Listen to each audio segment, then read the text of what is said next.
Big tech isn't investing in the software tech stack anymore, things like the latest version of Copilot or VS Code. They're looking at something much more important. The data center, the big tech, the AI people, they really want nuclear. Nuclear technology. It's crazy to shut down nuclear power plants. The industry is hitting a wall that no amount of code can fix. It's not a software bug, it's a physics problem. Every single AI tool that you use today runs through a building that looks exactly like this. And you aren't just pulling data, you're straining a 1970s power grid that was never designed for this amount of compute power. And right now, most of that energy is being powered by coal or natural gas. And that's a massive problem, because the electricity demand from AI data centers is growing so fast that it's already straining power grids in certain regions. And that's why the world's most important companies are pivoting. They aren't just looking for better developers anymore, they're looking for a new energy source. And their decision will affect the future of software engineering and how we use AI forever. So let's get into it. Okay, so let's talk about the energy problem. Imagine you open Claude and type a question. That request, in a fraction of a second before you receive the response, just consumed about 10 times more electricity than a Google search. And let's say you want to generate an image using AI. That's going to use exponentially more energy. Now, multiply that by hundreds of millions of people doing all of this at the same time. The electricity has to come from somewhere. And right now, most of it comes from burning fossil fuels. Globally, about 56% of data center energy still comes from coal and natural gas. In the United States, natural gas alone accounts for over 40% of the electricity powering these facilities. So every time you use AI, there's a very real chance that a gas plant fired up somewhere to make that happen. But the demand is growing so fast that it's already straining power grids that were built decades ago for a completely different world. In Virginia, which hosts more data centers than anywhere else on Earth, these facilities already consume 26% of the state's entire electrical supply. In Dublin, Ireland, that number is nearly 79%. Nearly 4/5 of an entire capital's energy is going to data centers. And utility companies are being asked to serve the electricity equivalent of entire new cities, almost overnight, with infrastructure that was actually never designed to do any of this. And the result of all of this is that your power bill is going up. Dominion Energy customers need to brace for an upcoming price hike. In January, residential energy bills will go up roughly $11 per month. A study from Carnegie Mellon found that data centers could increase the average American electricity bill by 8% by 2030. In the highest demand areas of Virginia, that number is potentially over 25%. So the pressure to find a better answer is enormous, and all these tech companies know it. Companies that use the most amount of power in data centers across the country, it probably won't surprise you, are Amazon, Microsoft, Google, Meta, and QTS. Google and Microsoft have both pledged zero net emissions by 2030. They've signed solar contracts, built wind farms, put green energy commitments in every annual report. But there's a problem that no solar panel has ever been able to solve. AI data centers don't get weekends off. They don't get cloudy days. They need power constantly, and that's the problem. Solar and wind are intermittent by nature, so it doesn't really work for this situation. Until the energy storage catches up, which it hasn't yet, renewable energy alone can't guarantee the kind of uninterrupted baseload energy that these facilities need to function. It is a complete transformation in terms of the amount of infrastructure required to support this workload, and so that has become the major bottleneck. So after years of the industry trying something else, a solution started to emerge that most people didn't see. One that actually carries a lot more political baggage, but it produces exactly what these facilities need. It's reliable, carbon-free, and I'm talking about nuclear energy.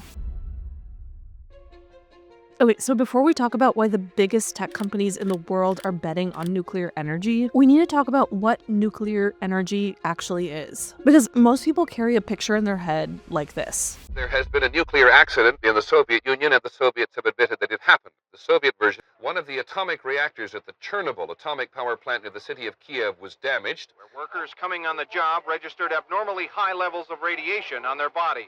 Said that a breakdown in an atomic power plant in Pennsylvania today is probably the worst nuclear reactor accident to date. And that picture isn't entirely wrong. Those accidents were real. The consequences were real. But to understand why nuclear is making a comeback, you have to understand what it actually does and why those disasters happened. Here's the basic idea. Nuclear power happens by splitting atoms, specifically uranium atoms. It's a process called fission. When a uranium atom splits, it releases an enormous amount of energy as heat. That heat boils water. The steam spins a turbine, and the turbine generates electricity. It's actually not that different from a coal plant, except instead of burning fuel to make heat, you're splitting atoms. And the energy density is almost incomprehensible. 1 kilogram of uranium produces as much energy as about 3,000 tons of coal. That's this versus this.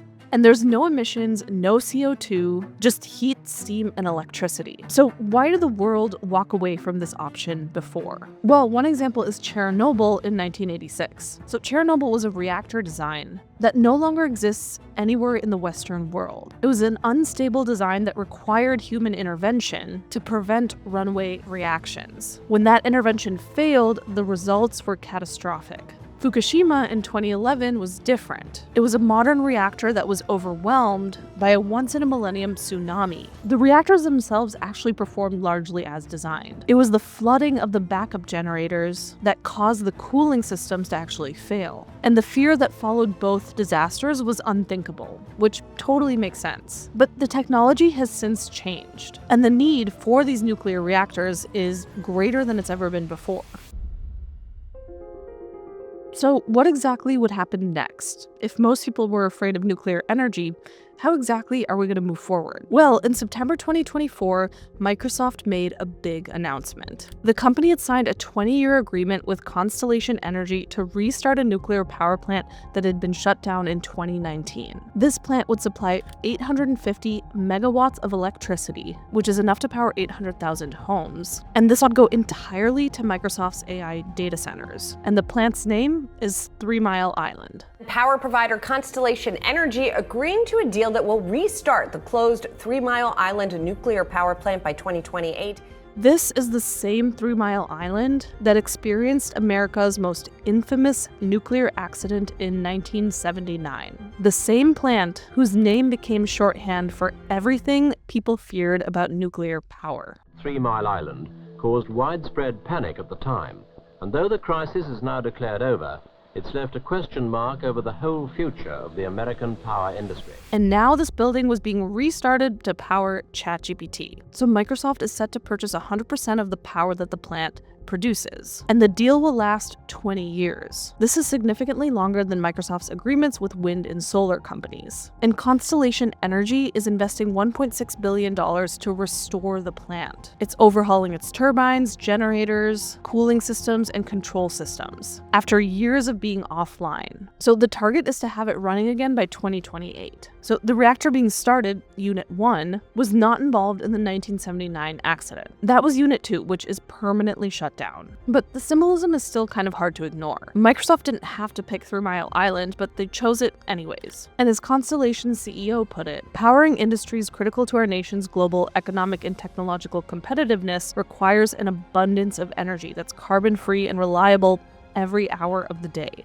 And nuclear plants are the only energy sources that can constantly deliver on that promise. So this deal is supposed to help with the stigma around nuclear energy. And once Microsoft made this deal, other tech companies started looking into it as well. Before we get any further, I'd like to take a second to thank today's sponsor, Loom. Loom helps me focus on deep work rather than getting bogged down with context switching.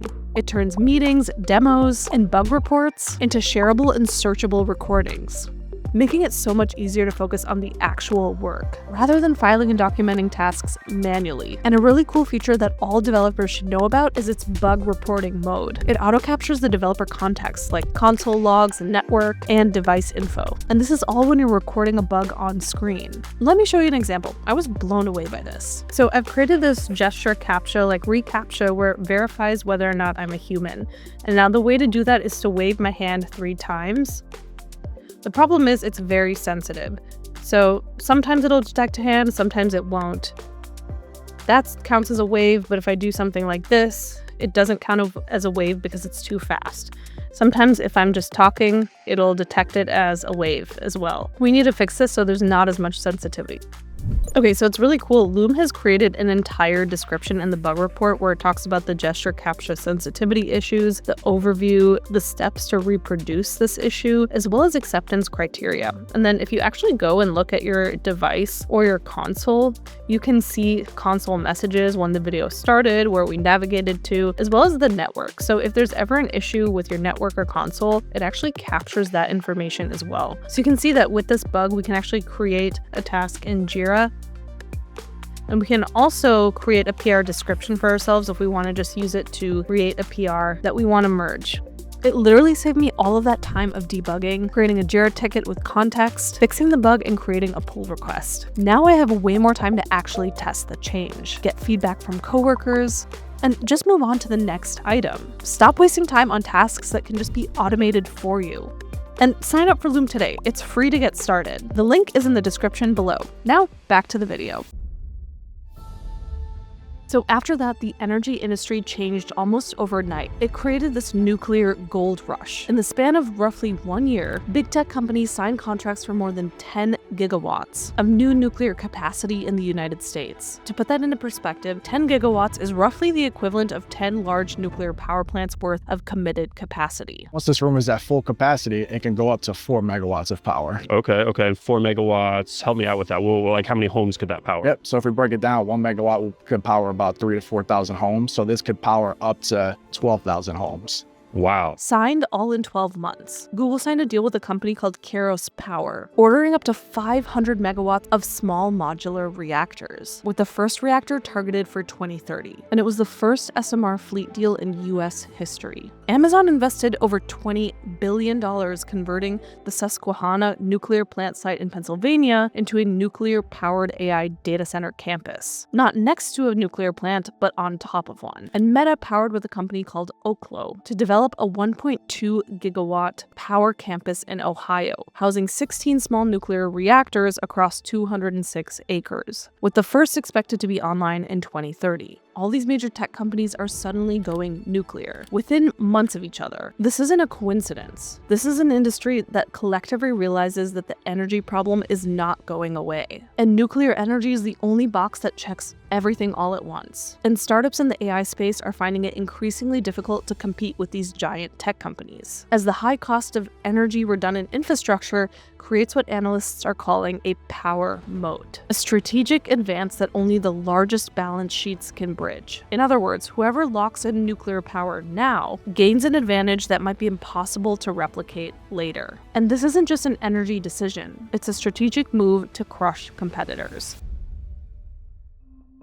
Now, most of the deals that we're talking about aren't for traditional nuclear plants. They're for something called small modular reactors, SMRs. And this is where the story gets really exciting. Traditional nuclear plants are enormous. They take 15 to 20 years to build, and they can cost $30 billion or more. The last large nuclear plant completed in the US, the Vogtle plant in Georgia, came in years late and billions of dollars over budget. SMRs are fundamentally different. They're typically between 5 and 300 megawatts in size, a fraction of a traditional reactor, and they're designed to be factory built in modules, then shipped to their final location and assembled on site. Think of it like the difference between building a skyscraper from scratch on site versus manufacturing it in a factory and then assembling all the different pieces. They incorporate advanced passive safety features that operate without external power or human intervention, reducing both operational complexity and the risk of the kind of failures that happened in Chernobyl and Fukushima. And this is critical for AI companies. Their modular construction means operators can start with a single unit and add capacity incrementally, scaling alongside AI campuses as compute demand grows. So you don't have to commit to a $30 billion plant up front.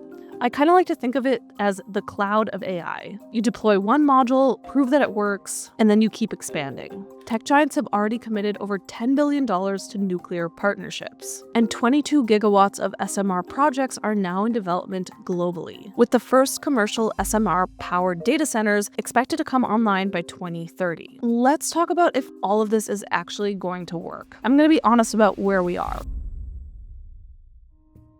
Okay, so let's talk about if this is actually going to work. Nuclear energy has been the answer before. In the 1950s, experts predicted that nuclear would make electricity too cheap to meter, but it didn't. In the 1970s, hundreds of plants were planned, but most were never built. The ones that were built came in massively over budget and years late. SMRs, however, have enormous promise.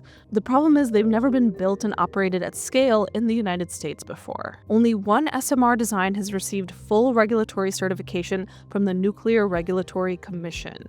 NuScale's 77-megawatt module approved in 2023. Every other design is still in pre-licensing or early application stages. And the timeline pressures are real. Microsoft's 3 Mile Island restart is targeting 2028. That's less than 2 years. The first Kairos SMR for Google is targeted for 2030. Those are aggressive timelines for an industry that's historically struggled to meet deadlines. And the cost question? It's not fully resolved. Just a year before the current nuclear gold rush started, the first planned SMR in the United States was canceled due to rising costs and a lack of customers. Now, the same fundamental economics that killed that project haven't just disappeared. What's changed is the demand side of things. Tech companies are now providing the guaranteed revenue that the math would work. And there's also the fuel supply chain to consider as well. Uranium has to be enriched. Most enrichment capacity is concentrated in a small number of companies, including Russia. Building a sovereign, reliable fuel supply chain for a rapid nuclear expansion is a challenge that doesn't really get enough attention. Now, none of this means that the bet is wrong. It might be right, but the history of nuclear energy is littered with confident predictions that didn't really match up to reality. What's different this time is urgency. The companies making these bets don't have the luxury of waiting for a perfect solution. The AI build-out is happening now. The power demand is real right now. And nuclear, for all its complexity, is the only carbon-free, always-on power source that exists at the scale that they need. So, what are your thoughts on the nuclear gold rush of the AI era? Do you think this is something that we could actually see being used safely and reliably in the future, or is it a disaster waiting to happen? Leave your comments below. I'm really curious to hear your guys' thoughts about this. And if you like these tech documentary videos, please let me know because I really enjoy making them, and I'd like to bring you more of these fun AI and tech videos in the future. So, until next time, see ya!